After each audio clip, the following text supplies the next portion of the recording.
The National Health Service in England has announced it will no longer prescribe puberty blockers to children who identify as transgender unless they're part of a clinical trial.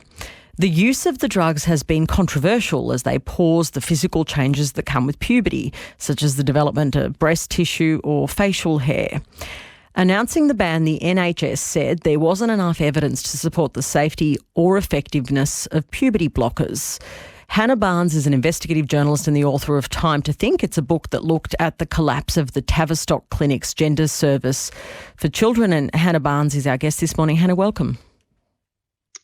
Thank you very much, Patricia. Thanks for having me. This ban on puberty blockers has been described as a landmark decision. How many children have been given puberty blockers by the NHS?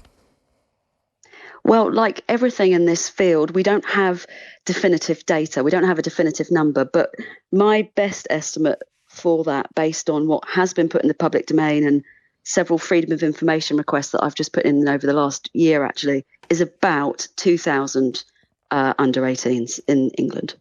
And so this decision is significant. What does it mean practically? Does that mean children will not at all be able to have puberty blockers prescribed to them now?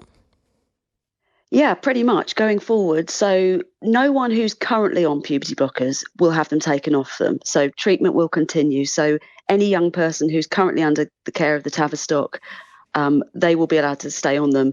And so will young people who have been referred to endocrinologists, so doctors who specialise in hormones but who haven't yet started. So those people who are under the care of the Tavistock Gender Clinic, which is going to be shut down at the end of this month, there are no changes there.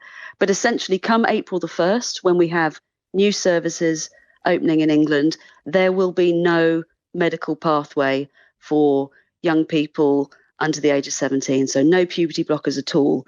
And the idea, as you said in your introduction, is that a clinical trial will be set up.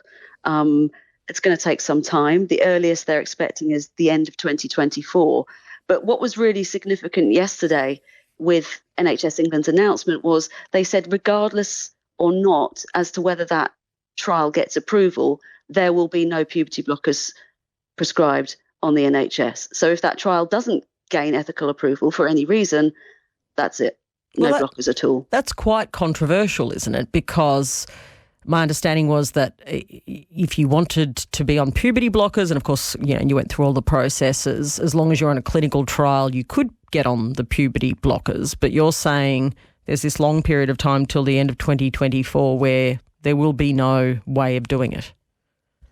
Well, there's certainly no way of doing it because a clinical trial has to be set up, and those things take time. And in order to get any evidence from that trial that will plug the massive gaps that we have now, which is why we're in this situation, it needs to be set up properly and it needs to have proper ethical approval by the relevant authorities. So that's the reason for the delay. Now, if a decision comes that actually there isn't a way to carry out such a trial ethically, then it won't go ahead at all. So is it controversial, or is it just that's evidence-based medicine? And I think that's what's been lacking in this area for a long time. Well, it's controversial because not everyone agrees. As you know, Stonewall has voiced its concerns about the new policy.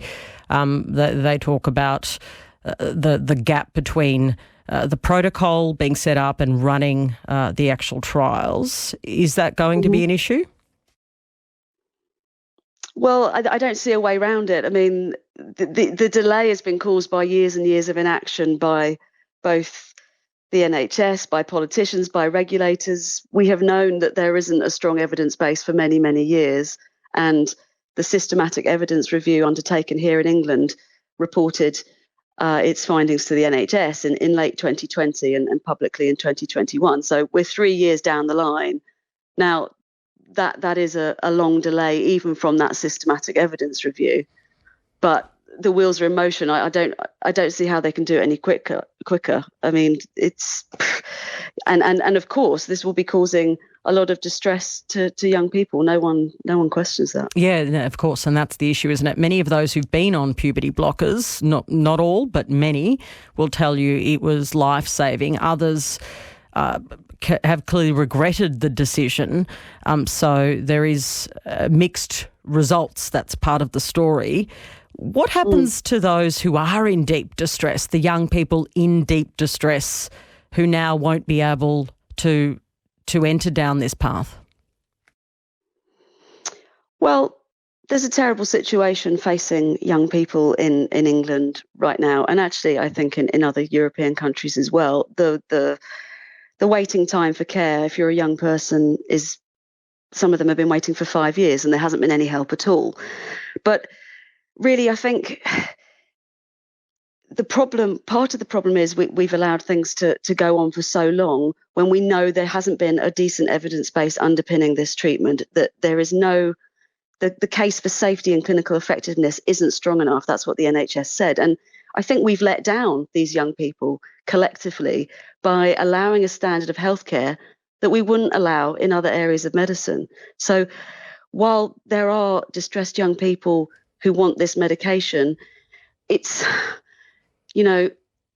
we've sold them a drug which we don't know whether it does what they think it does. So I think they're distressed because they're not getting any help, and that's atrocious, and that's something that really we should all be ashamed of. Hannah, thanks for joining us. Thank you very much for having me. Hannah Barnes is an associate editor of the New Statesman in the UK and the author of Time to Think, an investigation into the collapse of the Tavistock Clinic's gender service for children. You're listening to ABC RN Breakfast.